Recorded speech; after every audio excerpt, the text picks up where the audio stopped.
Corporation కొల్లగొట్టే విధంగా council తీర్మానాలు.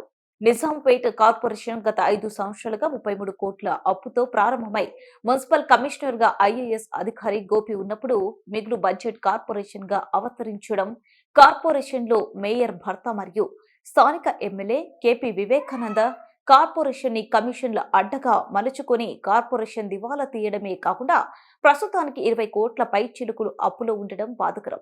చివరికి కార్పొరేషన్ సంబంధించిన చివరి కౌన్సిల్ మీటింగ్ ఈ రోజు జరగడం, ఆ కౌన్సిల్ నందు 52 తీర్మానాలు, 6 అనుబంధ తీర్మానాలు చేయడం జరిగింది.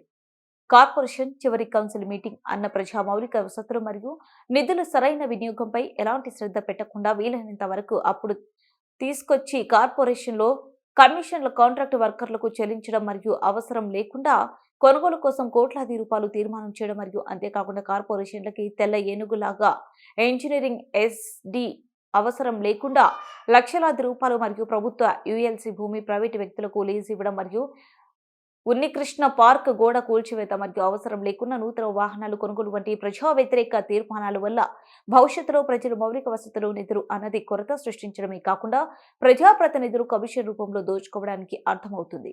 కార్పొరేషన్ ఏదైతే ప్రజల మౌలిక వసతులకు ఉన్న డబ్బులతో తర్వాత వచ్చే ట్యాక్స్లతో మంచి ఏదైతే కౌన్సిల్ తీర్మానం చేస్తారని మేము ఆశపడినాం. కనీసం ఏదైతే 52 తీర్మానాలు 8-6 ఏదైతే అనుబంధ తీర్మానాలు ఏదైతే చేయడం జరిగింది, ఈ కౌన్సిల్ తీర్మానం చూస్తేనే మొత్తం 1755 వర్కులు 329 అంటే దాదాపు 329 కోట్లతో మేము 1750 వర్కులు చేసినామని చెప్పుకోవడం జరిగింది. మరి మొత్తం వర్కులకు 329 కోట్లు అయితే టోటల్ మళ్ళా 659 కోట్లకు అంటే కౌన్సిల్ తీర్మానం కూడా ప్రవేశపెట్టడం రాని ఈరోజు కౌన్సిల్ కమిషనరు తర్వాత మేయర్ కార్పొరేటర్లు సమాధానం చెప్పాలి. అంతేకాకుండా ఏదైతే కౌన్సిల్లో ఈరోజు తీర్మానాలు ఏమైతే గతంలో ఎస్ఎన్డిపి వర్కులు కానీ తర్వాత సివిల్ వర్కులకు కానీ పూర్తిగా నిధులు సరిపోక దాదాపు 18 కోట్లు ఈరోజు మళ్ళీ అప్పు తెచ్చుకునే విధంగా కౌన్సిల్లో షార్ట్ టర్మ్ లోన్స్ కోసం ఈరోజు తీర్మానం చేసిన పాత అప్పులు అట్లే ఉన్నాయి.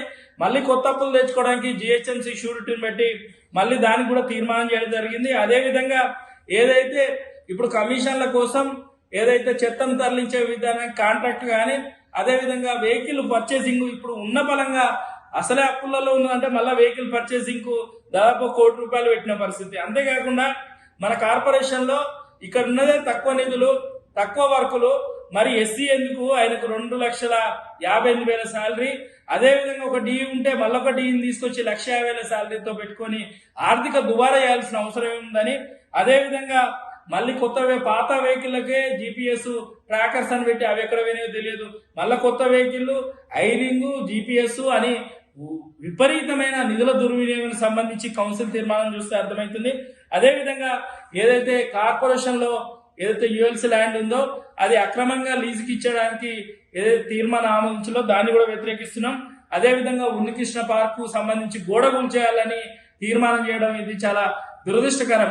ఈ విధంగా ఏదైతే కార్పొరేషన్ సంబంధించిన చివరి కౌన్సిల్ మీటింగు వాళ్ళు ఏవైతే పెండింగ్ ఉన్నాయో కమిషన్లకు కాంట్రాక్ట్ పనులు చేసిన వాటికి బిల్లులు పేమెంట్ చేయాలో, తర్వాత కమిషన్ అనుకోవడానికి కొత్త వాహనాల కొనుగోళ్లకు తెరలేపి ఈరోజు మళ్ళీ కార్పొరేషన్ కౌన్సిల్ టైం అయిపోయినా కూడా మళ్ళీ ఈ తీర్మానాలు ఆమోదించి కమిషన్ అనుకోవడానికి ఇక్కడ ఉన్న మేయర్ వక్త ఎమ్మెల్యే ఈ విధంగా తీర్మానాలు చేసి ఆమోదించడాన్ని ఈరోజు మేము వ్యతిరేకిస్తున్నాం.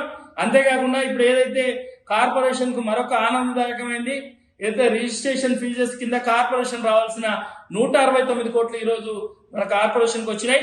ఈ 169 కోట్లు రేపు కౌన్సిల్ అయిపోయినాక కూడా ఈ 169 కోట్లని మేము కమిషన్ ఒకటే డిమాండ్ చేస్తున్నాం. 169 కోట్లు ఎక్కడైతే మౌలిక వసతులకు అవసరమో అక్కడ అవినీతి రహితంగా టెండర్ విధానాన్ని ఏర్పాటు చేసి 169 కోట్లు ప్రాపర్ గా వాడాలి. మళ్ళీ వీళ్ళ పథకాలు అయిపోయినా మళ్ళీ మేయర్ ఎమ్మెల్యే చెప్పిండని మళ్ళీ నిధులు దుర్వినియోగం చేస్తే కమిషనర్ జాగ్రత్త అని హెచ్చరిస్తూ ఏదైతే కార్పొరేషన్ లో గత 5 సంవత్సరాలుగా ఏదైతే బడ్జెట్ 500 కోట్ల పైన బడ్జెట్ లో జరిగిన అవినీతి అక్రమాల పైన మేము ఆల్రెడీ ఆర్టీఐ పెట్టినాం. పూర్తి సమాచారం రాగానే విజిలెన్స్ కమిషన్ కు ఫిర్యాదు చేసి ఎమ్మెల్యే మేయర్ ఎవరైతే అధికారులు ఉన్నారో వాళ్ళందరిపైన చర్యలు తీసుకునే విధంగా మేము కంపల్సరిగా పోరాటం చేస్తాం. ప్రజా మౌలిక వసతులకు ప్రతి రూపాయి ఖర్చు పెట్టాలన్నదే మా డిమాండ్.